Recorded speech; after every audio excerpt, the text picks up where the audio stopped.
안녕하세요, 유니버스 여러분들. 유주드럼 미경입니다. 이렇게 여러분들을 찾아뵙는 건 또 너무너무 오래된 것 같아요. 벌써 5월도 절반 이상을 지나고 있었는데요. 유니버스 여러분들 모두 몸 건강히 잘 지내고 계신가요? 저는 너무너무 건강하게 잘 지내고 있고요. 그리고 드디어 이제 YZ 프로젝트, 저의 드럼 듀오 밴드인 YZ 프로젝트의 발매 날짜 6월 1일이 얼마 남지 않아서 이제 앨범 발매를 위해서 필요한 그런 문서 작업들, 행정 작업들, 그런 것들을 열심히 하면서 이 기간을 보내고 있습니다. 아무래도 밖에 나가기가 조금 어려운 시기가 조금 장기화되고 있다 보니까 여러분들과 뭔가 소통을 하고 싶은데 어떤 방식으로 소통을 해야 되나, 브이로그도 조금 힘든 것 같고 그래가지고 조금 고민을 하고 있다가 이번에 이렇게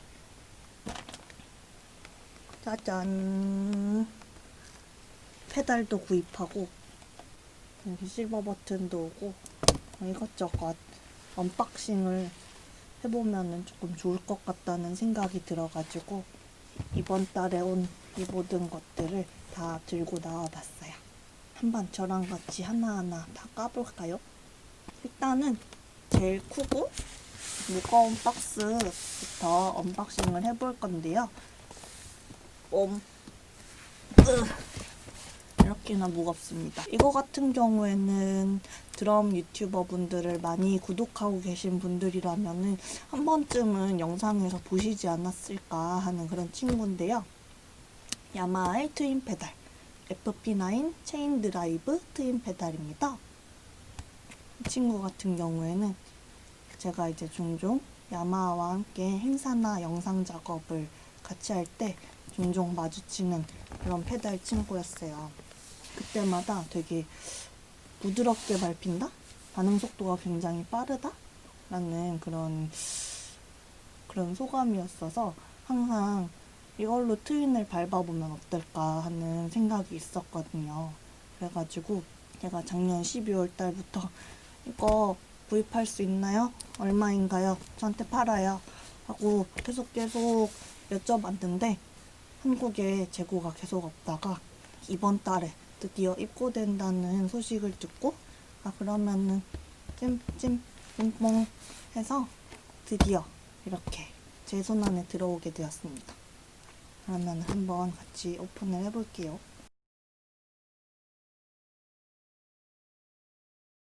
이제 제일 먼저 오픈을 하면 가방이 들어있네요. 트윈 페달이라 굉장히 무겁습니다. 이렇게 박스를 까면은 가방이 또 하나 들어있어요. 이렇게 보니까 생각보다 별로 안 무거운데? 박스를 깠더니 가방이 나왔는데요. 이 가방이 굉장히 중요합니다.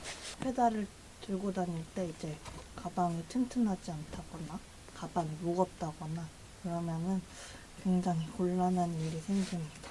사실 외부에 나갈 때는 트윈을 잘 들고 나가지 않긴 하지만 이렇게 예쁘고 튼튼해 보이는 가방이 있어서 뭔가 호감도가 더 높아지는 것 같은 그런 느낌. 세이버당 두 개의 페달이 트윈 페달이기 때문에 이렇게 두 개가 들어있고요. 이쪽이 이제 비터 들어가는 구멍이 있어서 오른쪽, 이게 왼쪽 이렇게 될 것 같습니다. 그리고 이렇게 열어보면은 이 안에서 파란 무언가가 등장을 하는데요. 친구 같은 경우에는 샤프트라는 이름을 가지고 있어요. 길쭉한 막대기처럼 보이는데 이게 이제 트윈 페달의 핵심입니다. 얘가 별로면은 이 두 개가 연결이 잘 안 되고 헐거워져서 이제 왼쪽으로 페달을 밟을 때 페달링이 조금 시원찮을 수 있거든요. 네, 완전 견고해 보이는 그런 샤프트를 가지고 있습니다. 이따 한번 연결해 볼게요. 그리고 이렇게 두 개의 비터가 들어있는데요. FP9이 나오기 전에 야마하 드럼 페달의 명칭이 플라잉 드래곤이었나? 플라잉 드래곤이었을 거예요. 그 플라잉 드래곤이랑 비터가 모양은 똑같은데 색깔이 바뀌었어요. 그 아이는 하얀색 비터였는데 비터가 조금만 쓰면은 이제 먼지가 붙어가지고 회색이 되면 조금 마음이 아픈데요. 이 비터는 까만색이어가지고 일단은 때가 안 탄다는 점이 너무 좋을 것 같고 제 기억으로는 플라잉 드래곤이 좀 더 비터가 말랑말랑하다고 해야 되나? 이 비터는 굉장히 딱딱한 편이어서 베이스를 딱 밟았을 때 되게 단단한 소리를 내주지 않을까, 묵직한 소리를 내주지 않을까 하는 그런 예상이 듭니다.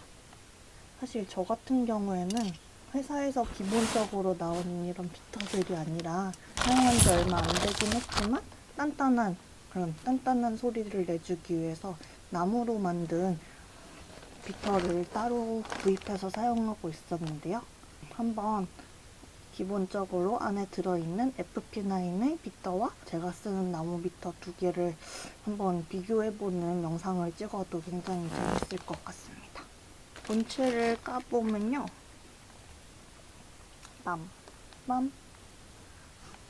일단은 이렇게 체인이 두 줄로 되어 있는 더블 체인 예쁜 새 비닐. 약간 저는 이 디자인이 너무 특별하다고 생각했거든요. 약간 그 옛날에 변신 로봇 같은 그런 느낌이 나는 페달입니다. 페달은 사실 긴 말이 필요 없죠. 바로 드럼에 꽂아가지고 한번 연주 보여드릴게요. 본격적인 연주를 하기 전에 캠을 먼저 조절해 줄 건데요. 캠을 어떻게 조절해 놓냐에 따라 페달의 장력이 바뀌어요. 취향에 따라 부드럽게 혹은 묵직하게 사용할 수 있는데요. 저는 묵직하게 사용하는 걸 좋아하는 편이어서 제일 묵직하게 세팅했어요.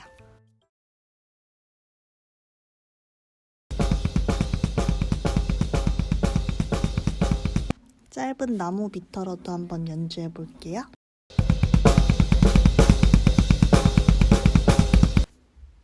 다음으로 긴 나무 비터로도 연주해 봤어요.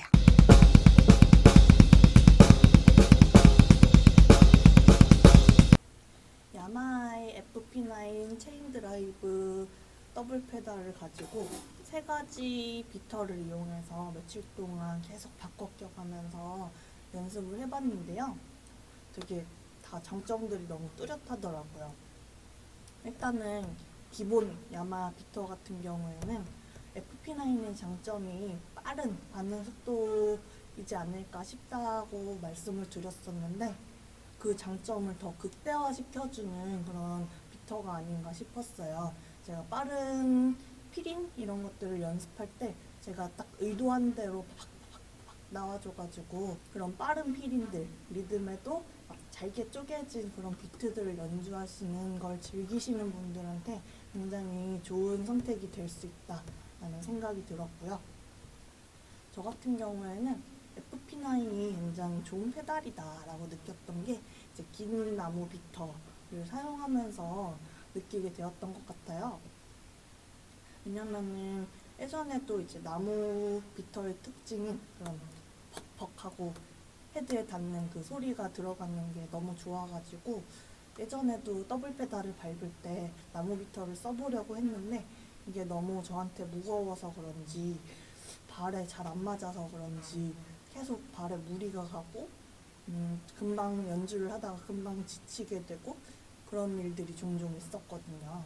그래가지고 긴 비터는 나한테 안 맞나 보다 그래가지고 짧은 나무 비터를 사용하고 있었는데 이번에 페달을 바꾸면서 긴 비터도 한번 써보자 해서 써봤는데 양쪽 이제 왼발이랑 오른발이랑 이어주는 가장 중요한 역할을 하는 샤프트가 이제 단단하게 두 개를 연결해주고 그리고 그럼으로써 유격도 안 생기고 굉장히 부드러운 연주를 할 수 있어서 삘 받아가지고 더블 페달 연습을 2시간씩 막 이렇게 해도 전혀 지치거나 힘들거나 발목에 무리 가는 거나 그런 것들이 없더라고요. 그래가지고 야마 FP9의 샤프트가 좋다 하더니 진짜 이거는 완전 완전 짱이구나 하는 그런 생각이 들었습니다. 이 야마하토 P9을 이용해서 더블 페달 연주도 좀 더 자신감 있게 이제 보여드릴 수 있지 않을까 하는 생각이 듭니다.